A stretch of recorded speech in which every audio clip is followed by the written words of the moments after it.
نہیں دے واسطے دو جنتاں نے۔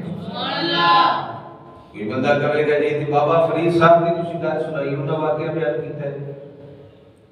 یہ کس طرح ہو سکتا ہے؟ میں کہ سنو، بخاری شریف کی حدیث پاک میرے آقا صلی اللہ علیہ وسلم خود بیان کیتا، فرمایا ایک بندہ سی کہ جس ویلے فوت ہونے لگا تے اپنی اولاد نو آکھیا بھی میں جس ویلے فوت ہو جا میری میت نو جلا دیا جے ساڑ کے تے او دی جڑی سوا ہونی ہے نا ہڈیاں ہوندیاں انہاں نو بھی پیس کے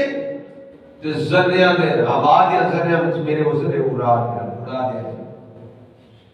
مٹی بنا کے سوا بنا کے اڑا دیا جائے۔ اور کسی شاعر نے کیا خوب کیا سی کہ میری خاک بھی اڑے گی بادم تیری گلی سے۔ ایسے ہے نسبت بندے بیٹھے نہیں، اس کے لیے پیاز کرنا کسی مٹے ہوئے بندے دی گالے نے آکھا مجھے خاک میں ملا کر میری خاک بھی اڑا دے، میری خاک بھی اڑے گی بادم تیری گلی سے۔ میری خاک دے دی نا مریا اور میں مٹی کر کے سوا کر کے اڑایا دے تو میری سوا بھی جڑی ہے نا وہ خاک بھی اڑے دی تے بادم تہاڈی گلی تو گزرے گی۔ اے دل تو اس گلی میں پامال راز ہو جا، بیدم وارسی نے بھی گل کی طرح کیا اے دل تو اس گلی میں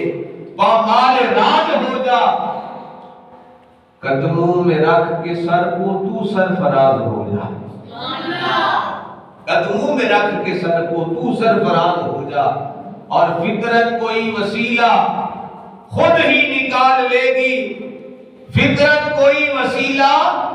خود ہی نکال لے گی، دل نظر یار کر دے اور بے نیاز ہو جا۔ قاری صاحب میں سکران ہوں آورے تو بعد نا جمعے دی تلاش کئی دفعہ رہے ہیں، لیکن اس وقت مزار شریف میں حاضری دینی جا کے تو میری زبان تے اے شعر اے دل تو اس گلی میں پامال راز ہو جا،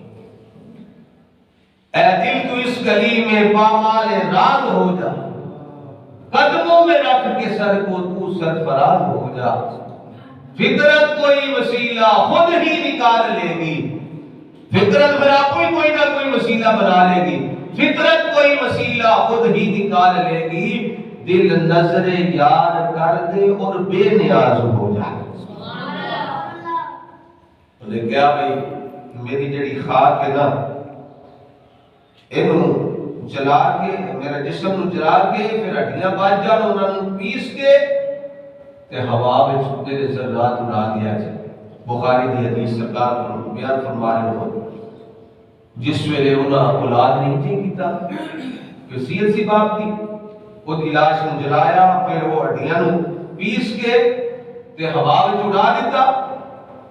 رب تے بے نیاز ہے نا مالک ہے جس طرح چاہے وہ کر سکتا ہے، ان اللہ علی کل شیء قدیر دی قدرت رکھنے والا ہے۔ رب تعالی نے زمین کو حکم دیتا کہ یہ ذرات اکٹھے کرو، ذرات اکٹھے کرو، پھر اس بندے دے ذرات پھر اکٹھے ہوئے، پھر رب تعالی نے انہوں زندہ کیتا، زندہ کر کے پھر سوال کیتا میرے بندے دس تو کیوں کیتا ہے، کیوں جا کے اسی کہ میں جلا دیا جے میری لاش نو تے او جناب ذرے ہوا وچ اڑا دیا تے کی گل ہے؟ سنیا جی جڑا میں موضوع اس پہ کرنے والی من خاف مقام ربہ جنتان، آئے آئے اس بندے نے پھر رو گیا کہ مولا میں اپنے آپ کو اس قابل ہی نہیں سمجھتا کہ تیری بارگاہ میں کیوں پیش کروں، قیامت کا دن پیش ہوگا تو میں کی جواب دیا گا؟ میرے کو چیز ہی کوئی نہیں، میں اس کے لیے آتا میں اس قابل نہیں ہوں، میری لاش نو جلا دیا جے، پیس کے دے ہوا کے اندر اڑا دیا جے۔ اللہ تبارک و تعالی نے فرمایا کیوں آکھئی یا اللہ ڈر گیا سا، رب نے فرمایا ڈر گیا سے یا اللہ ڈر گیا، سرکار نے فرمایا رب نے آکھا جا پھر میں تینوں بخش دیتا ہے۔ یعنی دل وچ اللہ دا خوف پیدا کرنا، اللہ دا خوف پیدا دل وچ کرنا چاہیے۔ نماز بھی بندہ پڑھے، حج بھی کرے، زکات بھی دے، اچھے عمل جتنے ہو سکن کرے، پھر بھی آکھے یا اللہ تیرے فضل کی ضرورت ہے، تیرے کرم کی ضرورت ہے، رحمت دا دریا الہی